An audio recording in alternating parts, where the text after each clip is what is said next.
Hello viewers, welcome back to our channel CYC.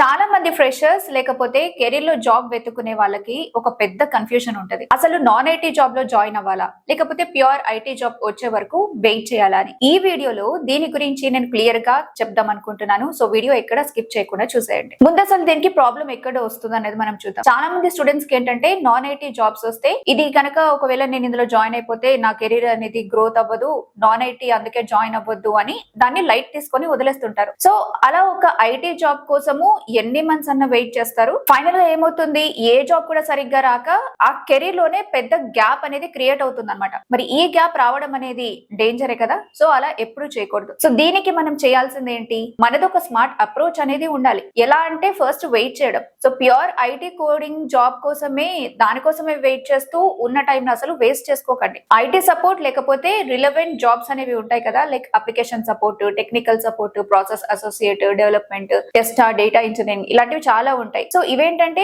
IT relevant లేకపోతే support jobs వస్తే in case మీరు వీటికి ఏదో అలా ట్రై చేసిన వచ్చింది అనుకోండి, వద్దు వెయిట్ చేద్దామని మాత్రం అనుకోకుండా దీన్ని మాత్రం మిస్ చేసుకోకండి. వెంటనే మీకు ఆఫర్ వచ్చినప్పుడు జాయిన్ అయిపోవడమే బెస్ట్ ఆప్షన్. మరి ఇలా జాయిన్ అవుతే ముందు ముందు ప్రాఫిట్ ఏంటి అనేటువంటి డౌట్ కూడా మీకు రావచ్చు. ఫస్ట్ థింగ్ ఏంటంటే ఇక్కడ కెరీర్ గ్యాప్ అనేది అస్సలు ఉండదు. మీరు ఏదైతే చదువుకున్నారో ఆ ఇయర్ నుంచే గ్యాప్ రాకుండా మీ కెరీర్ అనేది మంచిగా కంటిన్యూ అవుతుంది. కార్పొరేట్ ఎక్స్పోజర్ కూడా అవుతుంది. లైక్ పెద్ద కంపెనీస్ లో కార్పొరేట్ ఎన్వైరన్మెంట్ అనేది ఎట్లా ఉంటుంది, టీమ్ వర్క్ అసలు ఎట్లా చేయాలి, దీనికి సంబంధించినటువంటి ప్రాక్టికల్ నాలెడ్జ్ కూడా మీకు వస్తుంది అనమాట. నెక్స్ట్ కమ్యూనికేషన్ ఇంప్రూవ్మెంట్ అనేది జరుగుతుంది. మీరు మీ బాస్ తో కానీ లేకపోతే క్లయింట్స్ ఉంటారు వాళ్ళతో కానీ మాట్లాడేటప్పుడు ఏంటంటే ఆ టెక్నికల్ టాక్స్ అనేవి అలవాటు అవుతాయి. ఆ ఇంగ్లీష్ కమ్యూనికేషన్ అనేది కూడా ఆటోమేటిక్ గా వాళ్ళతో మాట్లాడుతున్న కొద్దీ ఇంప్రూవ్మెంట్ అనేది మనకి కనిపిస్తుంది. అండ్ ఫైనల్లీ డొమైన్ నాలెడ్జ్ కూడా ఉంటుంది అనమాట. లైక్ ఇండస్ట్రీ అనేది ఎట్లా పనిచేస్తుందో మీకు ఒక క్లారిటీ అనేది వస్తుంది. కాబట్టి ఆ గ్యాప్ అనేది రాకుండా మీరు చూసుకోండి. అండ్ ఇక్కడ గుర్తుపెట్టుకోవాల్సింది ఏంటంటే ఫస్ట్ జాబ్ అనేది కూడా ఎప్పుడు పర్ఫెక్ట్ గా ఉండాలి అనే రూల్ అస్సలు లేదు. కానీ మీరు సపోర్ట్ లేకపోతే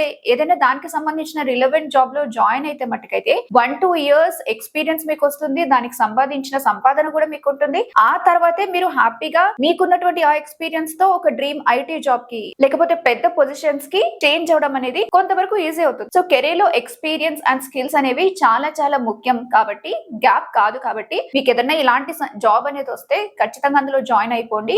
వేరే సెకండ్ థాట్ అనేది లేకుండా వెయిట్ చేసి మీ ఉన్న టైం ని కూడా అసలు వేస్ట్ చేసుకోవద్దు. మరి ఈ ఇన్ఫర్మేషన్ అయితే మీకు యూస్ఫుల్ అనిపిస్తే వెంటనే వీడియోని లైక్ చేయండి. అండ్ ఇలా జాబ్ కోసం వెతుకుతున్న మీ ఫ్రెండ్స్ ఇలాంటి కన్ఫ్యూజన్ లో ఉంటే వెంటనే తప్పకుండా వాళ్ళకి వీడియో షేర్ చేయండి. వాళ్ళకి కూడా ఒక క్లారిటీ వస్తుంది. మరొక ఇంట్రెస్టింగ్ వీడియోతో మళ్ళీ కలుద్దాం.